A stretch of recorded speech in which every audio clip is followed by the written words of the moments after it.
আল্লাহ পাক আমাদেরকে স্ব পরিবার দিয়েছেন, তাই নাই? এবং এই পরিবারটা হচ্ছে একটা সমাজের গঠন একক। আমরা পড়েছি না গঠন একক? একটা জিনিস, একটা কোষ, তার মধ্যে গঠন একক আছে না, অণু পরমাণু আছে না। সমাজ হচ্ছে, সমাজের অণু বা পরমাণু হচ্ছে পরিবার। একটা সমাজে যদি 100টা পরিবার থাকে, তার মধ্যে যদি 90টা পরিবার সৎ হয়, আল্লাহওয়ালা হয়, ইসলামিক অনুশাসন মেনে চলে সত্যিকার অর্থেই, ইনশাল্লাহ ওই সমাজটা কিন্তু দেখবেন 8-10টা সমাজের চেয়ে ভালো থাকবে ইনশাল্লাহ। আর একটা সমাজে মনে করেন 100টা পরিবার আছে, 90টাই ইসলামের বিরোধী শক্তি, ইসলামের এগেনস্টে চলে, ইসলামের কোনো পরোয়া নাই, আল্লাহ পাকের হুকুম আহকামের 5 পয়সা পরোয়া নাই। ওই সমাজের অবস্থা নিঃসন্দেহে দুনিয়াতেও ধ্বংস হবে, আখিরাতেও ধ্বংস হবে। আর এই সমাজগুলোকে নিয়েই তো একটা রাষ্ট্র হয় নাকি? আর এইভাবে রাষ্ট্র নিয়েই তো বিশ্ব। তাহলে ক্ষুদ্রতম যে জায়গাটা, সেটা কি? পরিবার। এই জায়গায় আল্লাহ পাক আপনাকে কর্তৃত্ব দিয়েছেন। এখানে কিন্তু আপনার উপর লাঠি কেউ ঘোরাচ্ছে না। আপনি অ্যাজ এ বাবা আপনি পরিবারের কর্তা, অ্যাজ এ স্বামী আপনি পরিবারের কর্তা, ভাই আপনি পরিবারের কর্তা। আমাদের প্রথম স্টার্টিংটা এই ফ্যামিলি থেকে করা উচিত। তো আল্লাহ পাক এই বিষয়ে কি বলছেন, আমি ওই আয়াতটা বলে সামনে যাই। আল্লাহ পাক সূরা তাহরিমের মধ্যে 6 নম্বর আয়াতে বলেছেন যে ইয়া আইয়ুহাল্লাযীনা আমানু, হে মুমিনগণ। আমাদেরকে আল্লাহ পাক বলছেন, হে মুমিনগণ, কু আনফুসাকুম ওয়া আহলিকুম নার, তুমি নিজে জাহান্নামের আগুন থেকে বাঁচো। আগে নিজের চটকায় তুমি তেল দাও, নিজে জাহান্নামের আগুন থেকে বাঁচো। ওয়া আহলিকুম নার, তোমার যে পরিবারবর্গ আছে এদেরকে জাহান্নাম থেকে বাঁচাও। এই বাঁচানোটা কেমন দেখেন, আপনাদের বাসায় ছোট ছোট বাচ্চা কাচ্চা আছে না? আছে তো। একটা বাচ্চা যদি আগুন ধরতে যায়, ধরেন ও বোঝে না যে আগুন কেমন হবে, ছোট বাচ্চা কয়লা ধরতে যাচ্ছে, হ্যাঁ, আগুন হাত দিতে যাচ্ছে, তো আপনি কি করবেন? আপনি তাকে সেভ করার চেষ্টা করবেন। সে যদি বলে না আমাকে ছেড়ে দাও আমি ধরবই, আপনি প্রয়োজনে একটা থাপ্পড় দিয়ে হলে সরাবেন এখানে, তাই না? এটা হচ্ছে বাঁচানো। আপনি আপনার শিশুটাকে এই যে হাতে আগুন নেওয়া থেকে বাঁচালেন। আল্লাহ পাক এটা বলছেন, নিজে বাঁচো, পরিবার বর্গকেও বাঁচাও। পরিবার বর্গ যদি শুনতে না চায়, না আমি জেনা করব, না আমি গান শুনবো, না আমি মদ খাবই, হ্যাঁ, না আমি এইটা করবো ওইটা করব, যদি আপনি বুঝে থাকেন যে আপনার কথাটা হক, শাসন করে হলেও তো তাকে বারণ করতে হবে। এখানে আল্লাহ পাকের নসিহত হচ্ছে, তোমরা নিজেরা জাহান্নামের আগুন থেকে বাঁচো, পরিবার বর্গকে বাঁচাও। কোন জাহান্নাম থেকে বাঁচবে? আলাইহা মালাইকাতুন গিলাজুন শিদাদ, যেই জাহান্নামে কঠিন কঠিন মনের ফেরেশতারা আছে, পাষাণ মনের ফেরেশতা। আল্লাহ পাক তাদের মনের মধ্যে কোনো দয়া মায়া দেন নাই। আমাদের মনে দয়া মায়া আছে না, এই দয়া মায়াও আল্লাহ পাক তাদেরকে দেন নাই। শুধু আযাব দেওয়ার মতো শক্তি সামর্থ্য এবং কঠিন একটা মন দিয়েছেন। অন্য সূরায় আছে তাদের সংখ্যা 19 জন। কতজন? 19 জন, মানে তারা দায়িত্বশীল। বাকি আর যে কত হাজার লক্ষ কোটি আছে আল্লাহ ভালো জানে। আলাইহা তিসআত আশর, আল্লাহ পাক বলেছেন। তো আলাইহা মালাইকাতুন গিলাজুন শিদাদ লা ইয়াসুনাল্লাহা মা আমারাহুম ওয়া ইয়াফআলুনা মা ইউমারুন। আল্লাহ পাক ওই ফেরেশতাদেরকে যে আদেশ করেন সেই আদেশ পালনে তারা বিন্দু মাত্র গাফেলতি করে না। এই সব ফেরেশতা থেকে যারা জাহান্নামের প্রহরী, এই জাহান্নাম থেকে তুমি নিজে বাঁচো, তোমার পরিবারকে বাঁচাও। এই জায়গায় আসে। এখন তোমরা যারা এখনো ফ্যামিলি শুরু করো নাই, যুবকদেরকে বলছি, তাদের জন্য এই অংশটুকু বেশি বেনিফিশিয়াল হবে ইনশাআল্লাহ। আর তোমাদের জন্য পথ চলাটা তুলনামূলক সহজ তাদের চাইতে যারা অলরেডি ফ্যামিলি ঢুকে গেছেন এবং বিপদেও পড়ে গেছেন, বা বড় হয়ে গেছেন, দীর্ঘ সময় পর্যন্ত আপনার ইসলামের এগেনস্টে চলেছেন, বা আল্লাহর হুকুম আহকামের তোয়াক্কা করেন নাই, তাদের জন্য এটা অনেক কঠিন। কিন্তু যারা এখনো ফ্যামিলি স্টার্ট করো নাই, বা কেবল স্টার্ট করেছো বা করতে যাচ্ছ, তোমাদের জন্য এই অংশটুকু বেশি ইম্পর্টেন্ট। আল্লাহ পাক এখানে একটা মূলনীতি দিয়ে দিলেন, নিজে বাঁচতে হবে, পরিবারবর্গকে বাঁচাতে হবে।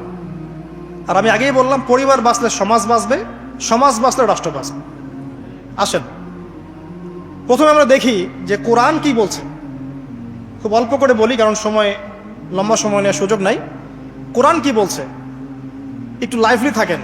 আদম এবং হাওয়া আলাইহিম আসসালাম, মনে আছে? তাদের দুইজনকে আল্লাহ পাক পৃথিবীতে নামিয়ে দিয়েছেন না? যে ভুলটা তারা করেছেন, সেই ভুলের ফল তারা দুইজনের সমানভাবে শেয়ার করে নিচ্ছেন না? বুঝতে পারছেন? আল্লাহর সীমা লঙ্ঘন করার পরে তাদেরকে যে আল্লাহ পাক নামিয়ে দিলেন পৃথিবীতে, এখন এই যে লম্বা সময় তাদেরকে পৃথিবীতে থাকতে হবে, পৃথিবীর এইসব ভোগান্তি পোহাতে হবে, হ্যাঁ, জান্নাতের সেই নাজ নেয়ামত থাকছে না, এই যে কষ্টের পথ চলা, এই পথ চলাটা কি স্বামী স্ত্রী একসাথে না? এভাবে যদি পরিবারের স্বামী এবং স্ত্রীরা তাদের জীবনের উদ্দেশ্যটা ফিক্স করতে পারে এবং সমস্ত বাধা বিপত্তিকে হাসি মুখে একসাথে ডিঙাতে পারে, পরিবারে শান্তি আছে। যদি না পারে তাহলে বুঝবেন যে সে আদর্শ স্বামী ছিল না, অথবা সে আদর্শ স্ত্রী ছিল না। এখান থেকে শিক্ষা হচ্ছে দুইজনের জীবনের উদ্দেশ্য একই রকম হতে হবে, দুইজনের লাইফের মিশন সেম হতে হবে, তখন আপনি পরিবারে শান্তি পাবেন ইনশাআল্লাহ। যদি না হয় তাহলে আপনি বিয়ের মধ্যে ভুল করেছেন। অতএব এই জায়গায় নসিহতটা প্রথম নেন। তারপরে চলে আসেন নূহ আলাইহিস সালাম, মনে আছে নাম? তার একজন ছেলে ছিল, সে কি মুমিন ছিল? করেন নাই? সে কিন্তু মুমিন ছিল না, সে অস্বীকারী ছিল। তার নূহ আলাইহিস সালামের স্ত্রী, সে কি মুসলিম ছিল? চিন্তা করতে পারেন, একজন নবীর স্ত্রী মুসলিম নন, একজন নবীর ছেলে, তিনি আল্লাহর আদেশের পরোয়া করছেন না। আল্লাহ বলছেন লাইসা মিন আহলিক, এই ছেলে তোমার পরিবারের কেউ না। নূহ আলাইহিস সালাম বলছেন, হে আল্লাহ, সে আমার পরিবারের একজন, তাকে ক্ষমা করে দাও। আল্লাহ বলছেন লাইসা মিন আহলিক, সে তোমার পরিবারের কেউ না। নবী পরিবারের সদস্য হওয়া সত্ত্বেও লূত আলাইহিস সালামের স্ত্রী, সে কি জান্নাতি না জাহান্নামী? তাহলে এখানে বোঝেন যে নবী পরিবার হলেও যদি ব্যক্তিগত পর্যায়ে মানুষের মধ্যে ঈমান ইসলাম না থাকে, তাহলে এইসব বংশের পরিচয়, রক্ত, বর্ণ, জাতীয়তাবাদ, ভাষা, এগুলো মানুষকে আল্লাহর আযাব থেকে বাঁচাতে পারবে না। নবীর পরিবারের সদস্য হওয়া সত্ত্বেও তারা জাহান্নামে যাচ্ছে। শ্রোতা হারিম পড়েন। তাহলে আমাদের কাজ কি? নিজের চটকাটা তেল দেওয়া গল্প, যে আমি কত বড় আলেমের ছেলে, আমি কত বড় দায়ীর স্ত্রী, আমি কত বড় মানে মুফাসসির মুহাদ্দিসের সন্তান, ভাই, এসবের কোনো মূল্য নাই। নিজে আমি ভালো কিনা, নিজে প্রকৃত মুসলিম মুমিন কিনা, এটার মূল্য আছে। এই কারণেই হয়তো আমাদের নবী সাল্লাল্লাহু আলাইহি ওয়াসাল্লাম তার মেয়ে ফাতিমা রাদিয়াল্লাহু আনহাকে বলছেন, হে ফাতিমা, হে আমার কলিজার টুকরা মেয়ে, হে আমার কলিজার টুকরা মেয়ে, তুমি শোনো, পৃথিবীতে আমার কাছে যা চাওয়ার তুমি চেয়ে নাও, পরকালে আমি তোমার কোনো হেল্প করতে পারছি না। অথচ আমরা জানি নবী সাল্লাল্লাহু আলাইহি ওয়াসাল্লাম সবার জন্য কি করবেন? সুপারিশ করবেন, সেটা অন্য বিষয়। তোমাকে তোমার হিসাব একাই দিতে হবে, নবী সাল্লাল্লাহু আলাইহি ওয়াসাল্লাম এটা বলছেন। একদিন তিনি বাসায় ঢুকলেন, দেখছেন আয়েশা রাদিয়াল্লাহু আনহা কান্নাকাটি করছে। আয়েশা, আর বলে রাখি, আয়েশা রাদিয়াল্লাহু আনহা সম্পর্কে আমাদের নবীজি বলেছেন, তাকে প্রশ্ন করা হচ্ছে আপনি পৃথিবীতে সবচেয়ে বেশি কাকে ভালোবাসেন? তিনি বলছেন আয়েশাকে। তারপরে কাকে ভালোবাসেন? আবু বকর। তারপর কাকে ভালোবাসেন? ওমর। কথা বুঝতে পারছেন? সেই আয়েশা রাদিয়াল্লাহু আনহা বাসায় কান্নাকাটি করছেন। তিনি বলছেন, কি জন্য কাঁদছো হে আয়েশা? আয়েশা রাদিয়াল্লাহু আনহা বলছেন, জাহান্নামের আযাবের ভয়ে আমি কাঁদছি।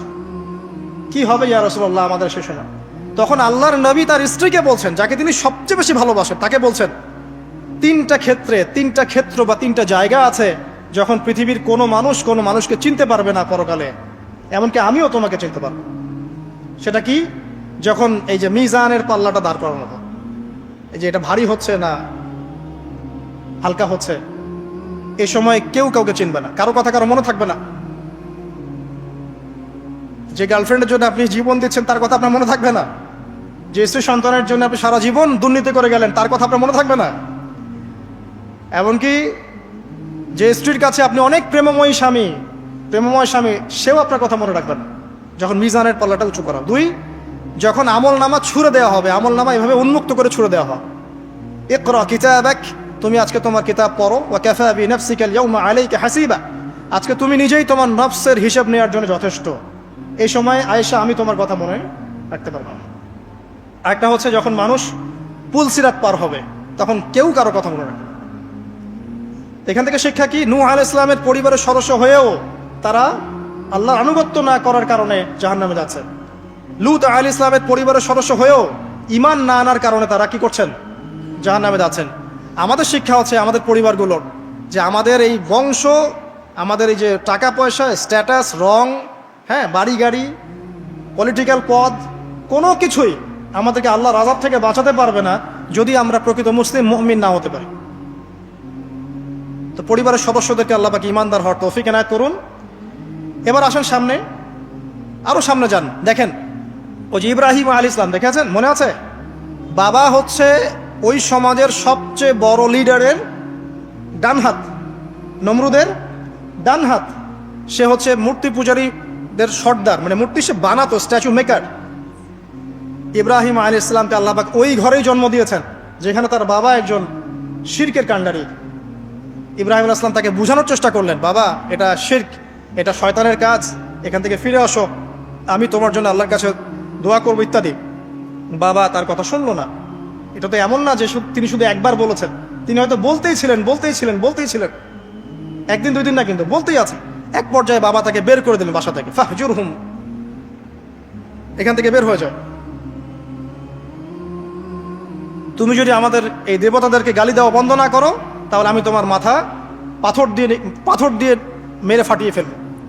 ওয়াহজুরনি মালিয়া, আমাকে একা ছেড়ে দাও, সরে যাও, মানে আমরা তাড়িয়ে দেই না, গেট লস্ট, এরকম করে ইব্রাহিম আলাইহিস সালামকে বের করে দেওয়া। কিন্তু তিনি বললেন, সালামুন আলাইক, বাবা আপনার উপর শান্তি বর্ষিত হোক। হ্যাঁ আমার আব্বা, আপনার প্রতি শান্তি বর্ষিত হোক, আমি আল্লাহর কাছে আপনার জন্য দোয়া করব। পরে যখন আল্লাহ পাক তাকে বললেন যে কোনো মুশরিকের জন্য তোমার দোয়া করার স্বভাব পাবে না, তখন থেকে ইব্রাহিম আলাইহিস সালাম দোয়া করা বন্ধ করে দেন। এখানে দেখেন, ছেলে, একজন যুবক ছেলে, তার মধ্যে ঈমান এসেছে, সে তার পরিবারের চলমান শিরকের বিরুদ্ধে কথা বলছে, প্রয়োজনে সে সেখান থেকে স্কিপ করেছে, তাকে বের করে দেওয়া হয়েছে, সে চলে গেছে, তারপরেও কিন্তু তাওহীদের সাথে শিরকের আপোষ করে নাই ইব্রাহিম আলাইহিস সালাম। সামনে যান, ওই যে তার স্ত্রী হাজেরা আলাইহিস সালাম তার সন্তান এবং স্ত্রীকে রেখে আসছেন কোথায় বলেন? মক্কায়, তাই না? মরুভূমিতে, খাবার নাই, পানিও নাই। এখন ইব্রাহিম আলাইহিস সালাম চলে যাওয়ার সময় তার স্ত্রী বলছেন যে আপনি কি আল্লাহর আদেশেই আমাকে ছেড়ে যাচ্ছেন? তিনি বলছেন হ্যাঁ। তখন তিনি বলছেন আল্লাহ পাক আমাদেরকে ধ্বংস করবেন না ইনশাআল্লাহ। এখানে খেয়াল করে দেখেন, তারপর সাফা মারওয়া সাই করলেন, জমজম কূপ পানি বের হলো, সেখানে কমিউনিটি গড়ে উঠলো। ইসমাইল আলাইহিস সালামের ঔরস থেকে পরবর্তীতে মুহাম্মদ সাল্লাল্লাহু আলাইহি ওয়াসাল্লামের জন্ম হয়েছে ওই ট্রাইবের মধ্যেই। তো এখানে খেয়াল করেন, এই যে সন্তান ইসমাইল আলাইহিস সালাম, তিনি যখন একটু বড় হচ্ছেন তখন ইব্রাহিম আলাইহিস সালাম আসছেন, এসে বলছেন আমি স্বপ্ন দেখেছি, ইয়া বুনাই, আমি স্বপ্ন দেখেছি, ইন্নী আরা ফিল মানামি আন্নী আসবাহুক, আমি স্বপ্ন দেখেছি আমি তোমাকে জবাই করছি, ফানজুর মাযা তারা, তোমার কি রায় আমাকে বলো। তো এখন ইসমাইল আলাইহিস সালাম বলছেন, কিশোর ইসমাইল, ইয়া আবাতি, হে আমার বাবা, ইফআল মা তুমার, আপনি সেটাই করেন যা আল্লাহ আপনাকে আদেশ করেছেন। সাতাজিদুনি ইনশাআল্লাহু মিনাস সাবিরিন, ইনশাআল্লাহ আপনি আমাকে সবরকারী পাবেন। কার কথা এটা? ইসমাইল আলাইহিস সালামের কথা। এখন খেয়াল করে দেখেন, ইসমাইল আলাইহিস সালামকে কিন্তু তার বাবা 24 ঘন্টা কাছে রেখে মানুষ করেন নাই, আসা যাওয়া করতেন। মূলত তাকে মানুষ করেছে তার মা হাজারা আলাইহিস সালাম, যেই সবরকারী, আল্লাহর প্রতি তাওয়াক্কুলকারী মা বলেছিল, আল্লাহ যদি আপনাকে আদেশ করে থাকেন আমাদেরকে ছেড়ে যাওয়ার জন্যে, সেই আল্লাহ আমাদেরকে ধ্বংস করবেন না। ওই যে তাওয়াক্কুল, ওই যে সবর, তার গর্ভ থেকে আল্লাহ পাক জন্ম দিয়েছেন ইসমাইল আলাইহিস সালাম। যেমন মা তেমন সন্তান, যে সন্তান বলছে আমাকে জবাই করতে যদি আল্লাহ পাক আদেশ করে থাকেন আপনি করেন। তো ঘরের মধ্যে স্ত্রীরা, আমাদের ঘরের স্ত্রীরা যদি হাজেরা আলাইহিস সালামের মতো না হতে পারে, সবরকারিনী এবং আল্লাহর প্রতি তাওয়াক্কুলকারিনী, আমাদের বোনেরা, আমাদের মায়েরা যদি হাজেরা আলাইহিস সালামের মতো সবরকারিনী হতে না পারে, আল্লাহর প্রতি তাওয়াক্কুলকারী হতে না পারে, তাহলে তাদের গর্ভ থেকে কশ্চিন কালেও ইসমাইলের জন্ম হবে না। কথা বুঝতে পারছেন? তাদের গর্ভ থেকে কশ্চিন কালেও ইসমাইলের মতো সন্তানের জন্ম হবে না এবং ইসমাইলি প্রজন্ম গড়ে উঠবে না। এজন্যই আপনি তাকিয়ে দেখেন, ম্যাক্সিমাম পরিবারের সন্তান এখন বেলাইনে চলে গেছে। কারণ কি জানেন? মায়ের সমস্যা আছে। শুধু বাপেই সমস্যা থাকে না, মায়েও সমস্যা থাকে। মায়ের ফিতরাত সন্তানের মতো চলে আসে। তো নারীরা যদি আল্লাহর আনুগত্যশীলা না হয়, মুমিনা মুসলিমা, 5 ওয়াক্ত নামাজ পড়া, লজ্জাস্থানের হেফাজত করা, খাস পর্দা করা, হ্যাঁ, স্বামীর আনুগত্যকারী, প্রেমময়ী, তারা যদি না হতে পারে, সবরকারিনী, তাওয়াক্কুলকারিনী, তাহলে ওই মায়েদের গর্ভ থেকে আপনি ইসমাইলের মতো সন্তান কিন্তু পাবেন না। ইল্লা মাশাআল্লাহ, ইল্লা মাশাআল্লাহ। আরো সামনে যান, দেখেন নবী মুসা আলাইহিস সালাম একজন ব্যক্তিকে একটা ঘুষি দিয়েছেন, সেই ব্যক্তি ওইখানে স্পট ডেড। আর ফেরাউনের লোকজন তাকে ধাওয়া করছে। মুসা আলাইহিস সালাম মিশর থেকে চলে গেলেন মাদিয়ান নামক জায়গায়। মাদিয়ানে আরেকজন নবী আছেন, তার নাম হচ্ছে শুআয়ব আলাইহিস সালাম। তো সেখানে গিয়ে তিনি গাছের নিচে বসে আছেন, দেখলেন দুজন মেয়ে দূরে দাঁড়িয়ে আছে, পানি নেয়ার মতো চান্স পাচ্ছে না। ওই কওমের লোকজনের শক্তি বেশি, তো তিনি একটু শক্তিশালী ছিলেন মুসা আলাইহিস সালাম। তিনি গেলেন, গিয়ে শক্তি খাটিয়ে ওদেরকে পানির ব্যবস্থা করে দিলেন। দিয়ে আবার সেই গাছের এখানে এসে বসলেন, বসে আল্লাহর কাছে দোয়া করছেন, রব্বি, হে আমার রব, লিমা আনজালতা ইলাইয়া মিন খাইরিন ফাকির। এখানে কিন্তু তার কোনো গৃহ নাই, থাকার জায়গা নেই, খাওয়ার কিছু নাই, কোনো পরিচিত কেউ নাই, একদম নিঃস্ব শূন্য হাতে হাত উঁচু করে আল্লাহর কাছে বলছেন, রব্বি ইন্নী লিমা আনজালতা ইলাইয়া মিন খাইরিন ফাকির। হে আল্লাহ, আপনি আমার উপর যে অনুগ্রহটা বর্ষণ করবেন, আমি এর জন্য ভিখারি হয়ে বসে আছি। এবার আল্লাহ পাক ওই একটা মেয়েকে পাঠালেন। ওই মেয়েটা আসলো লাজুক ভঙ্গিতে, লজ্জাশীলতা, চোখ নিচু করে। এই যে এখনকার এই যে ব্লাউজ ছাড়া শাড়ি পরা জেনারেশন না, এরা চক্ষু নিচু করে আসলেন। এই হাঁটাটাকে আল্লাহ পাক প্রশংসা করেছেন যে সে লজ্জাশীলতার সাথে হেঁটে আসলো, এসে মুসা আলাইহিস সালামের সামনে দাঁড়িয়ে চক্ষু নিচু করে বলল যে আমার বাবা আপনাকে ডাকছেন, আমার বাবা আপনাকে ডাকছেন। এই লজ্জাশীলতা মেয়েদের মধ্যে কোথায় পাবেন এখন? একটা হাদিস আছে, যখন তোমার মধ্যে লজ্জা থাকবে না, তোমার দ্বারা যে কোনো পাপ করা সম্ভব। হাদিস আছে, যে কোনো পাপ করা সম্ভব। বিকিনি পরেও কয়দিন পর ঘুরবে এরা, আমি বলে দিচ্ছি, দেখে নিয়েন ইনশাআল্লাহ। এবং এই আন্দোলন করতে করতে এক পর্যায়ে এমন একটা অবস্থা হবে, দেখবেন যে ওটা পরেও রাস্তায় ঘুরছে। তো ওই মেয়ের হেঁটে আসাটাকে আল্লাহ প্রশংসা করছেন। আসার পরের দিন যখন বলছেন আমার বাবা আপনাকে ডাকছেন, তিনি গেলেন, তখন ওই শুআয়ব আলাইহিস সালাম বলছেন যে আমার এই দুই মেয়ের মধ্যে একজনকে আমি তোমার সাথে বিয়ে দিতে চাই। মুসা আলাইহিস সালাম সেখানে বিয়ে করলেন। শর্ত হচ্ছে 8 থেকে 10 বছর তাকে তার ফার্মে চাকরি করতে হবে, কৃষিকাজ মানে গবাদি পশুর, এখানে 8 থেকে 10 বছর তাকে সার্ভিস দিতে হবে, এটাই মোহর। তো এটা আমি এখন বুঝি যে মুসা আলাইহিস সালামকে আল্লাহ পাক এই যে রাখালির কাজ করিয়েছেন কেন জানেন? কারণ এই কাজগুলো মানুষের ধৈর্য বাড়ায়। মুসা আলাইহিস সালামকে পরে আল্লাহ পাক বড় একটা দায়িত্ব দিবেন, এই কারণে তাকে ট্রেনিং দিচ্ছেন এখানে। তাকে আরো বড় একটা জাতিকে সামলাতে হবে যারা আরো অনেক বেশি উদ্ধত। চোখের সামনে দেখলো আল্লাহ পাক ফেরাউনকে ডুবিয়ে দিলেন, তারপরে 40 দিনের মধ্যে আবার শিরিক করা শুরু করে দিলেন। আমাদের নবী মুহাম্মদ সাল্লাল্লাহু আলাইহি সাল্লামকে একজন কষ্ট দিয়েছিল। তো কষ্টটা এত ডাইরেক্ট দিয়েছে, এসে বলেছে আপনি ইনসাফ করেন, হে মুহাম্মদ সাল্লাল্লাহু আলাইহি ওয়াসাল্লাম, আপনি ইনসাফ করেন, আপনি ইনসাফ করছেন না। তো সাহাবীদের চোখ মুখ লাল হয়ে গেল যে এত বড় কথা নবীকে বলে। তখন নবী সাল্লাল্লাহু আলাইহি ওয়াসাল্লাম বলছেন, দাঁড়াও, আমার ভাই মুসাকে তার কওম আরো অনেক বেশি কষ্ট দিয়েছে। মানে মুসা আলাইহিস সালামের কষ্টের কথা চিন্তা করে আমাদের নবী সান্ত্বনা নিচ্ছেন, যেটা তো কিছুই না। মুসা আলাইহিস সালামকে তার কওম আরো অনেক বেশি কষ্ট দিয়েছে। তো এই কওমকে সঠিক পথে চালানোর জন্য আল্লাহ পাক 8 বছর তাকে রাখালি করিয়েছেন। আর আপনারা জানেন কিনা জানি না যে বেশিরভাগ নবী কিন্তু কৃষিকাজ করেছেন, এটা জানেন? তো যারা কৃষিকাজ করছেন আপনারা এখানে নিজেকে হীনমন্যতায় ভোগার, ছোট মনে করার কোনো সুযোগ নাই। আপনি একটা নোবেল প্রফেশনের মধ্যে আছেন, খাঁটি প্রফেশনের মধ্যে আছেন, ঠিক আছে? তো দেখেন, এবার মুসা আলাইহিস সালাম একজন ভালো গার্ডিয়ান পেলেন, তার নাম শুআয়ব আলাইহিস সালাম। সেখানে বাড়ি পেলেন, সেখানকার জামাই, তিনি চাকরি করছেন, মানে তার সবকিছুই অনুকূলে। ওই যে দোয়া কিন্তু কবুল হয়ে গেল। সতী পুত পবিত্র একটা মেয়ে আল্লাহ পাক তাকে দিয়ে দিলেন। কারণ মুসা আলাইহিস সালাম ছিলেন অনেস্ট, মুসা আলাইহিস সালাম ছিলেন একজন সৎ ব্যক্তি, অনেস্ট, যিনি কখনো অশ্লীল কোনো পথে পা বাড়ান নাই। ঠিক তেমন একজন মেয়েকে আল্লাহ পাক তার জীবন সঙ্গিনী করে দেবেন। তাই আমাদের শিক্ষা হচ্ছে, আমরা যদি নিজেদেরকে পবিত্র রাখতে পারি, তোমাদেরকে বলছি, ইনশাআল্লাহ তুমি তোমার জীবনে পুত পবিত্র নেককার স্ত্রী পাবে। কিন্তু তোমরা যদি এখনকার এইসব প্রলোভনে পড়ে জেনা, মদ, পর্ন, হাবিজাবি সব কিছুর মধ্যে ঢুকে যাও, মাদক ইত্যাদির মধ্যে, পুত পবিত্র নারী আসবে না। দেখবা যে এমন নারী তোমার জীবনে আসছে যে নিজেও পবিত্র না। আর কিফাউন কিরাম, আল্লাহ পাক ব্যালেন্স করেন সবসময়, ইল্লা মাশাআল্লাহ। শুধু তাই নয়, শুআয়ব আলাইহিস সালামের মতো একজন গার্ডিয়ান তিনি পেলেন, যিনি তাকে দিনের পথে হেল্প করলেন। পরবর্তীতে মুসা আলাইহিস সালাম নবী হলেন। এখান থেকে একটা প্রমাণ আছে, দলিল, সেটা হলো বাড়ির গার্ডিয়ান যদি দিনদার হয়, শুআয়ব আলাইহিস সালামের মতো সাপোর্টিং হয়, পরিবারবর্গকে দিনের জন্য সাপোর্ট করছে, সেই পরিবারের মধ্যে শান্তি আসবে ইনশাআল্লাহ।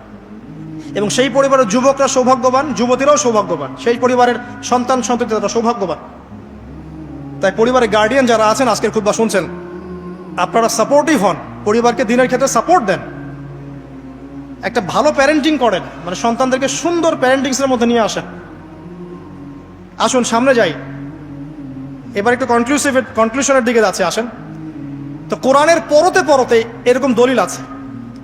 আরও দেখবেন ইয়াকুব আলাইহিস সালাম মৃত্যুবরণ করছেন, সন্তানদেরকে ডেকে বলছেন যে আমার পরে তোমরা কার ইবাদত করবে, মানে তিনি কনসিয়াস যে আমার পরে বাচ্চা কাচ্চারা আবার যেন বিভ্রান্ত হয়ে না যায়, তোমরা কার ইবাদত করবে ডেকে বলছেন। আর আমরা ওই সময় ডেকে বলতাম যে আমার ব্যাংকেরে 10 কোটি টাকা আছে, 1 কোটি ওকে দিস, 1 কোটি ওকে দিস, হ্যাঁ আমার জমি জমা এগুলা আছে, ওকে এটা দিস, ওকে এটা দিস।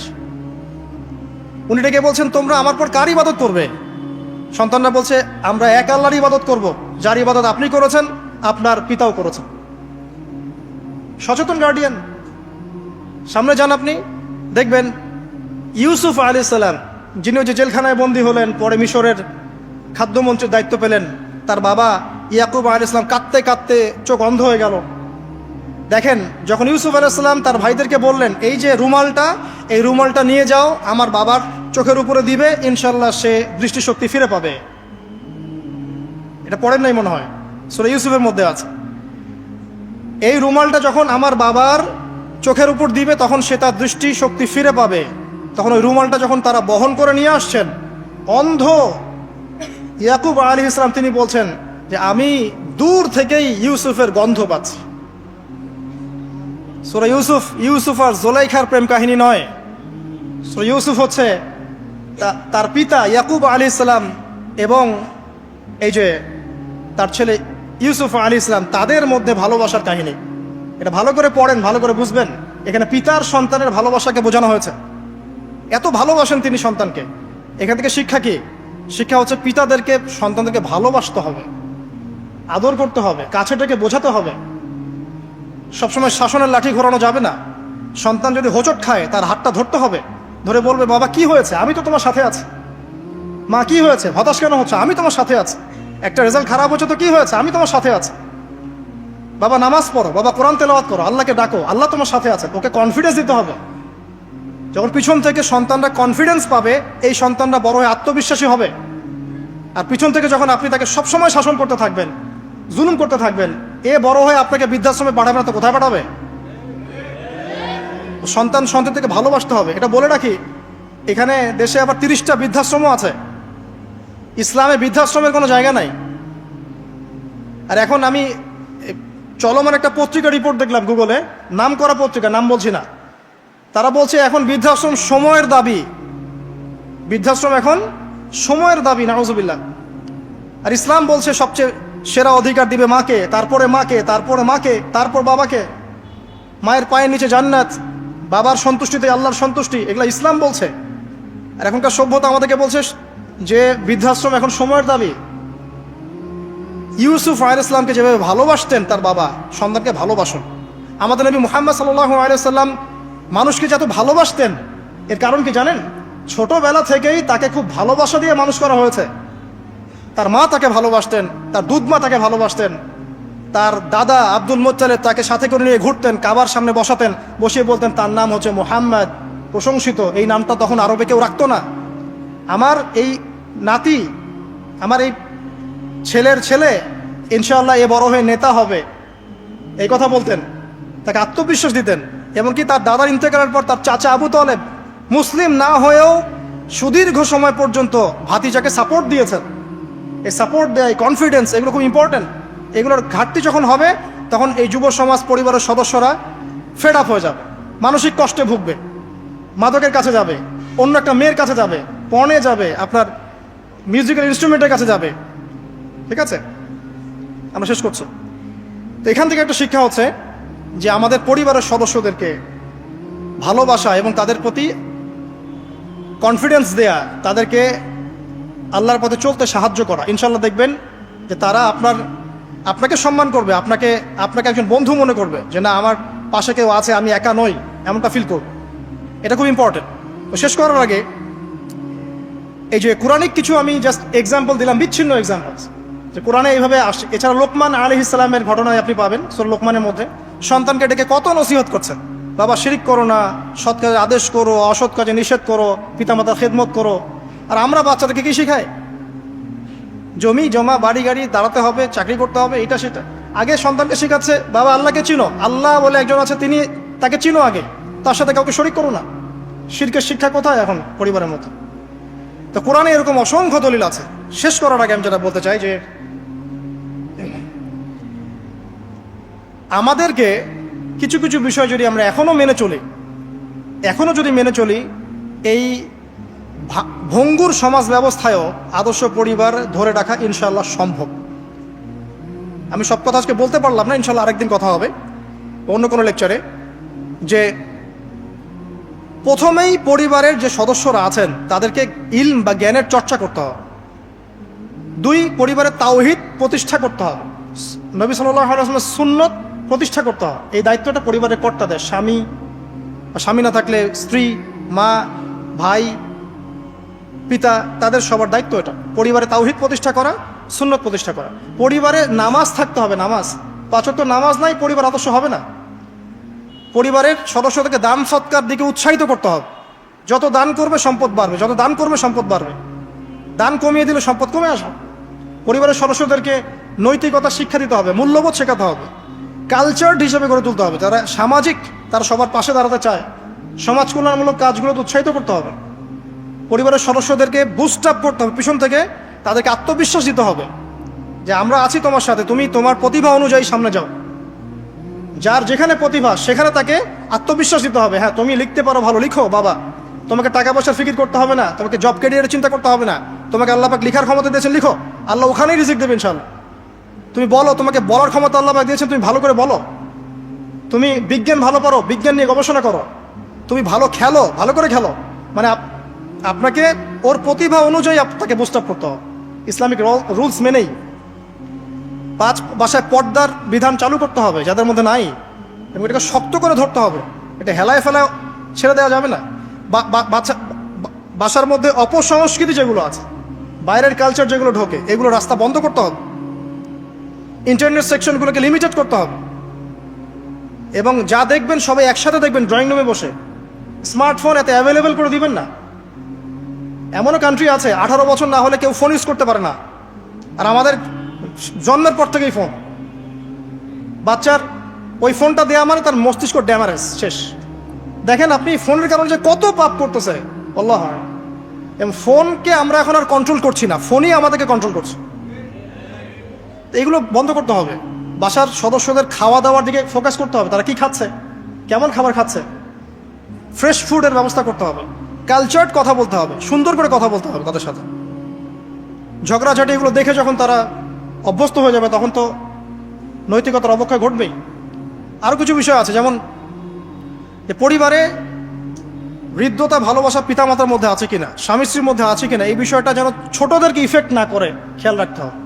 এভাবে যখন ইফেক্টিভ প্যারেন্টিং আসবে, পরিবার রিজিক হালাল, সলাত আছে, কোরআন আছে, জিকির আছে, তারা সমাজকল্যাণমূলক কাজ করছে, ইসলামিক কমিউনিটির মধ্যে আছে, হ্যাঁ, সবার সাথে একটা হৃদ্যতাপূর্ণ সম্পর্ক আছে, তখন দেখবেন এই পরিবারের সন্তানরা ইনশাআল্লাহ পরবর্তীতে গিয়ে ভালো কিছু করবে ইনশাআল্লাহ। এই পরিবারের মেয়েরা ইনশাআল্লাহ শালীন হবে, এবং তারা যখন অন্য কোনো ঘরে যাবে ওই পরিবারও ঠিক থাকবে ইনশাআল্লাহ।